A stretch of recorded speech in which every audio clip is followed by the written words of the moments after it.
right, y'all ready? Let's move. I know you're not. Stop it. I know. All right, so now we are going to do our yoke back and our yoke shoulder. I'm gonna do them separate videos, but back to back. All right. I know, right? We have our back piece. The marking here at the top is what's crucial. This is your pleat marking. Okay, so this is for your pleat. So make sure you clip it or mark it however you need to ensure that it's correct. All right, so the wrong side facing you,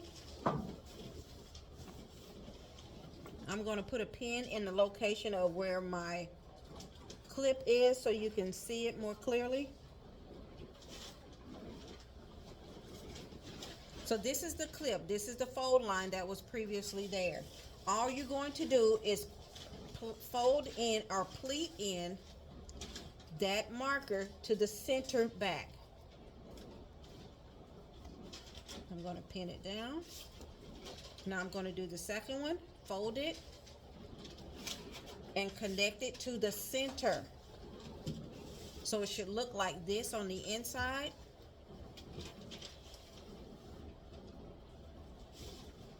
And I'm going to pin down the other side. I've pinned this side down already.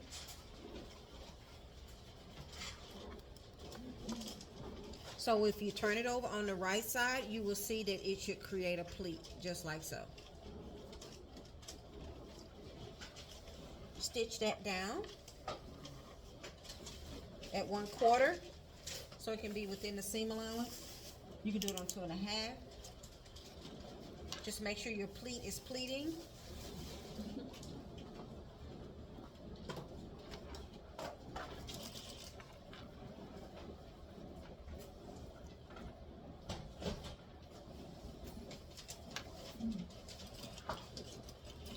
Secure that pleat at the top.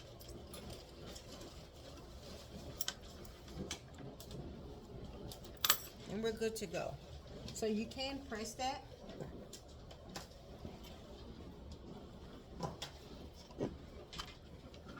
So that the pleat can pleat better. So there we go. We have our pleat that has been created for the back. Now we're going to attach our yoke to set back, right side to right side. We're going to choose one of the yokes. Well, you should have two. It should go together like so. So instead of pinning, depending on your fabric, sometimes it could stretch more than one than the other. So the best thing to do is pin it on one end.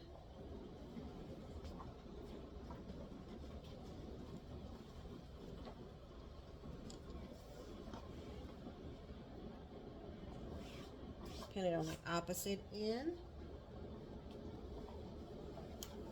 And our center marking, I'm thinking that the grain line, I believe, is on the center, in the center. So being that it's not on the fold, you don't have that by default marking. So I'm going to use my pattern piece to pin it, just to indicate a center marking.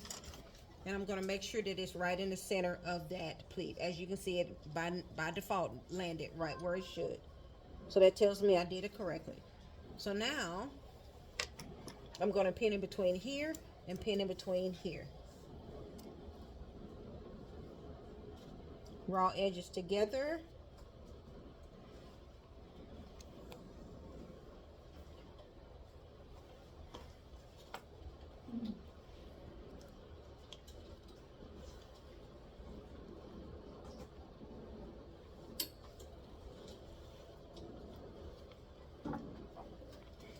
One 1/2 inch seam allowance on 2.5. So make sure you change your stitch length back to your regular stitch. Back stitch. I'm going to sew over my pins.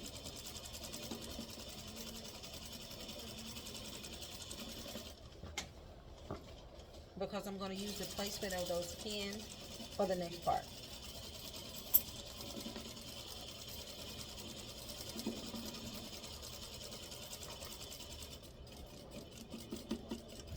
stitch. Keeping my pins in place. Now, on the wrong side of your back, we're going to attach the opposite yoke, but we're going to do right side of the yoke to the wrong side of the shirt. Right side of the yoke to the wrong side of the shirt. Right side of the yoke, apparently we have issues here, to the wrong side of the shirt. So I'm going to do the same thing. And so I'm essentially making a sandwich and the shirt is in between the yokes. Okay?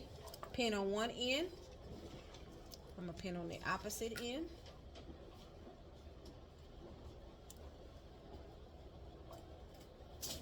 All I'm doing is using the same pins that were there to repin it again.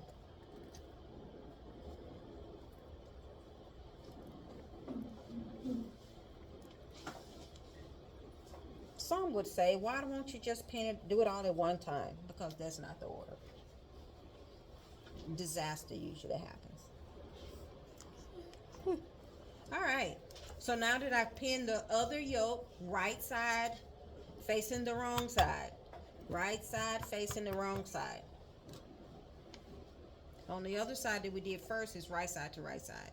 So now I'm going to turn it over and use that previous stitch as my stitch guide. So I'm going to sew on the left side of this stitch, right like railroad track, close, close.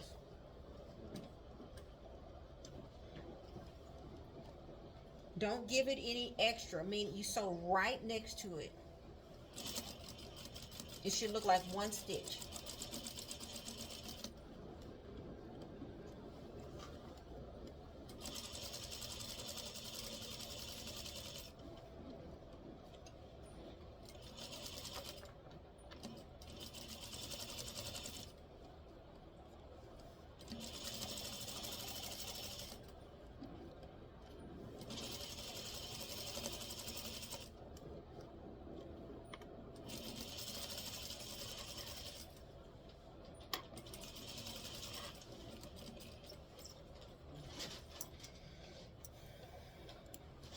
All right, so now we do press it, press it, press it. You can't go back in to press this if you don't press it now. It's not the same if you try to press it after the fact. So we want to press it, we want to secure it together.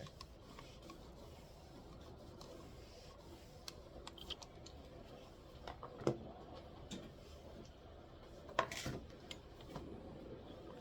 you hand me those scissors right there?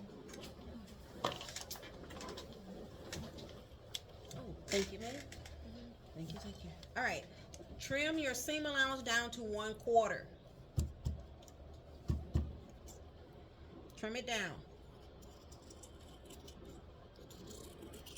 But make sure your yokes are going in the right direction before you do this.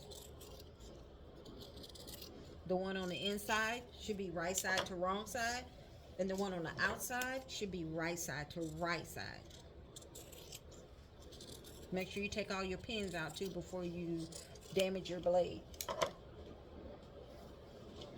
All right, so here we are. We've trimmed it down 1/4 inch. Now we want to, now you see how this yoke is still facing down. There's a yoke here. It's still facing down. It needs to remain down. This one folds up and we need to press our seam allowance toward the yoke. So underneath you have a yoke going down that's on the inside, and on the outside, the one that you can see, the yoke is going up and a seam allowance should go up. So you see my seam allowance is going upward and I need to press that. We're only pressing one yoke.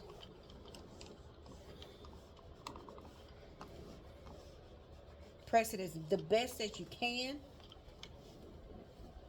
So if you're light-handed, if you will, at the iron, you need to really press this very well. I'm feeling for it, making sure my other yoke is still going downward.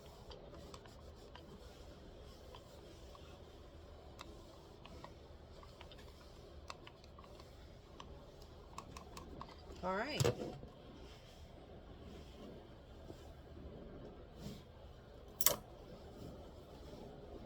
Now I'm going to edge stitch on this yoke. The other yoke is still facing down. Y'all see it? It's facing down. Don't catch it. I'm going to pull it apart. If you wanted to do, it's usually done with one stitch. Put it on whatever your stitch length is. If you're feeling a double in your little heart, make sure the rest of the shirt is double. Okay?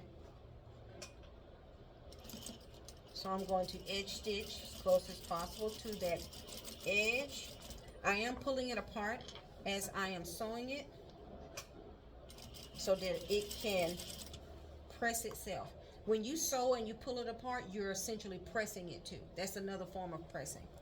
So even though I've pressed it, I still have room to pull it apart and make it crispy or cleaner.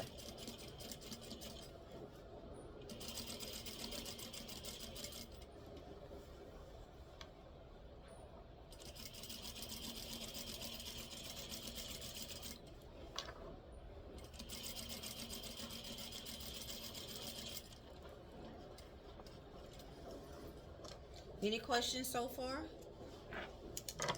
Okay. All right. So we have our yoke top stitched, and the other yoke is still here.